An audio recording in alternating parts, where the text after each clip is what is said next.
Mexican cartels boast of increased lethal firepower, including some weapons from the US. The man sat on a worn-out office chair in the backroom of a market in the Mexican state of Sinaloa, amid vegetable trimmings and a haphazard stack of milk crates. He wore a blue shirt, worn jeans, and a ski mask. He asked to be referred by a nickname, El Flaco, the skinny guy, so authorities could not identify him.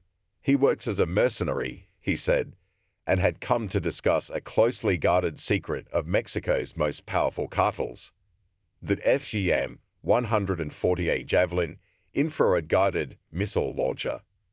El Flaco maintains he has been trained to perform special operations using shoulder-fired weapons, including the Javelin. He said he now trains others to use it as well. David Saucedo, a security consultant, confirmed the Javelin is being used by cartels and suggested they could be revealing this information as a show of force to Mexico's incoming president, who is to take power later this year. It's to show the government, perhaps this one or the incoming one, that they have the ability to launch attacks of this kind with the weaponry they have, Saucedo said. It's their secret weapon, but they can use it if necessary. That's my impression. Reveal which U.S. gun sellers are behind Mexican cartel violence. If El Flaco is telling the truth, Javelins would be among the most extreme examples of the escalation in the arms race between cartels and Mexican military. Cartels' arsenals now include belt-fed Gatling guns, drone bombs, and landmines, all with potential to provoke elected U.S. officials who have advocated invading Mexico. The US-made Javelin is the most sophisticated shoulder-fired missile launcher in the world, with a range of 1.5 miles. Its main purpose is to destroy military tanks, but it also has the capacity to take down low-flying helicopters, according to the owner's manual. US officials roundly denied that cartels have Javelins, as did a high-level Mexican security official. But despite close scrutiny by the US Department of Defense, there are holes in the US tracking system. During the Iraq War in 2003, for instance, the department lost track of 35 Javelins provided to Iraqi allied forces. ISIS was found to have a Javelin in Syria. Kurdish fighters there also obtained a Javelin, and the weapon was found at a Libyan warlord base. Back in Mexico, a federal secretary of security official, who agreed to speak on the condition of anonymity, said authorities confiscated 2 Javelins from a faction of the New Generation Jalisco cartel. And a similar weapon may have already been secretly used against high-profile Mexican government officials. Helicopter crash may not have been what it seemed. The police chief of the state of Aguascalientes, Porfirio Sanchez Mendoza, was flying across the capital city in his government helicopter in 2022, when the machine suddenly spiraled out of control. An online video shows the chopper nosedive into a vacant lot and explode in a ball of flames. 4 people were on board with the secretary. All of them died. The crash was one in a string of similar accidents in Mexico in recent years. Like many, it was attributed to mechanical failures.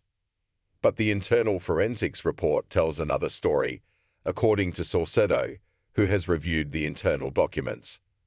Saucedo, who has done security consulting for Mexican political candidates, including for governor and senate, said the report details how an explosive projectile pierced the helicopter's door, he said, and debris scattered in a circle inconsistent with a mechanical failure.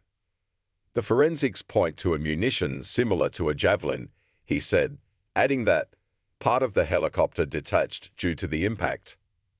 Saucedo spoke to the forensics official on the case, who did an analysis of the shrapnel, and said there was only one type of projectile that matched the results. He said the only missile with these types of characteristics is the Javelin, Saucedo said. El Flaco, the mercenary, also said the chopper was taken down by a Javelin and that he knows the assailant who fired it. I trained him, he said. The Secretary of Security official confirmed the helicopter was down by an explosive projectile, but could not confirm the make of the weapon. Cartel arms race has amped up in recent years. Flaco said cartels began buying guided missile launchers in part because rival criminal gangs were building tank-like attack vehicles whose armor can no longer be pierced even by the high-powered 50-caliber Barrett rifle. He said threats by some U.S. politicians, including Donald Trump, to bomb Mexican cartels also played a role. It also was becoming clear to cartel leaders, he said, that the Mexican military was prepared to escalate its attacks in the cartel stronghold city of Culiacan, including when they arrested Ovidio Guzman, son of El Chapo Guzman. To carry out these high-profile raids, the military began more frequently using belt-fed, Gatling miniguns, which can fire more than 4,000 rounds a minute, from helicopter gunships. In response, cartel leaders began to look for even bigger weaponry to counter the attacks. If the military gets a new, big weapon, old Flaco said at the Sinaloa market, the cartel will always want something even bigger. The Sinaloa cartel has sought to purchase surface-to-air missiles and rocket launchers in the past, including in 2009, when 3 cartel members negotiated prices with people who turned out to be undercover agents with the U.S. Drug Enforcement Administration. If the military gets a new, big weapon, old Flaco said at the Sinaloa market, the cartel will always want something even bigger. The Sinaloa cartel has sought to purchase surface-to-air missiles and rocket launchers in the past, including in 2009, when 3 cartel members negotiated prices with people who turned out to be undercover agents with the U.S. Drug Enforcement Administration. Mexican authorities seized a heat-guided FIM-92 Stinger missile, which can bring down a commercial airliner. They also tried to buy a Dragonfire anti-tank missile launcher, the predecessor to the Javelin, and 2 shoulder-fired-at-4 light anti-tank rocket launchers. Federal agents arrested all 3 individuals. In a news release at the time, Thomas Brandon with the U.S. Bureau of Alcohol, Tobacco, Firearms, and Explosives said it was clear that criminal organizations and drug cartels based in Mexico continue to look towards the United States as a source of supply for firearms, and in this case, military-grade weapons such as grenades, machine guns, and man-portable air defense. 7 years later, Mexican authorities seized an FIM-43 Redeye infrared-guided missile launcher, which can down a fighter jet, from a cartel member in the northern state of Chihuahua. Since 2018, the Mexican government has reported seizing a dozen rocket launchers and 56 grenade launchers from cartels. Criminal groups are not only increasing their firepower to fight the military, but also to target communities in southern states, such as Michoacán and Guerrero, to increase their territory by taking over land from farmers and rival cartels. Fernando Jose Ventura, a former Jalisco cartel member who fled the criminal organization earlier this year, described to local news outlets and to USA Today how he watched 200 drone bombs dropped on one community over a 24-hour period. They bombed non-stop for an entire day, Ventura said. The Mexican military has deactivated more than 2,800 landmines since 2018. Public records show more than half of them in the past 2 years. Earlier this year, authorities in the western state of Michoacán also seized 117 homemade drone bombs from a factory owned by the Jalisco cartel.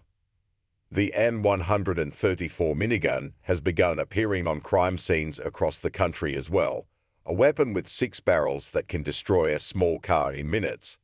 Leaked Mexican military documents, shared with news outlets by the transparency organization DDO Secrets, show the Defense Ministry seized its first minigun in 2018. RTF Director Stephen Dettelbach confirmed at a forum last June that cartels now have miniguns. Weapons like this present an extreme danger when they land in the hands of criminals, Dettelbach said.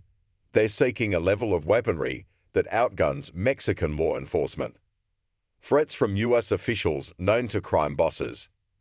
The increase in cartel firepower comes as some U.S. elected officials have sought to declare Mexican cartels terrorist organizations and have repeatedly suggested the U.S. should send the military to kill cartel leaders on their own turf.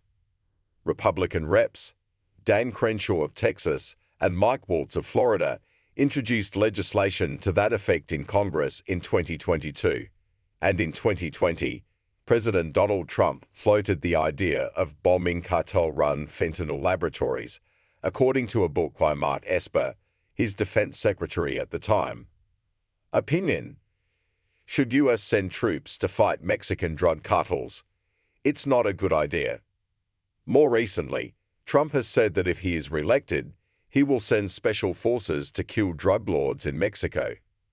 Speaking through his ski mask in the back of the Sinaloa market, Flaco was barely audible above the din of marketers outside and cars rumbling by.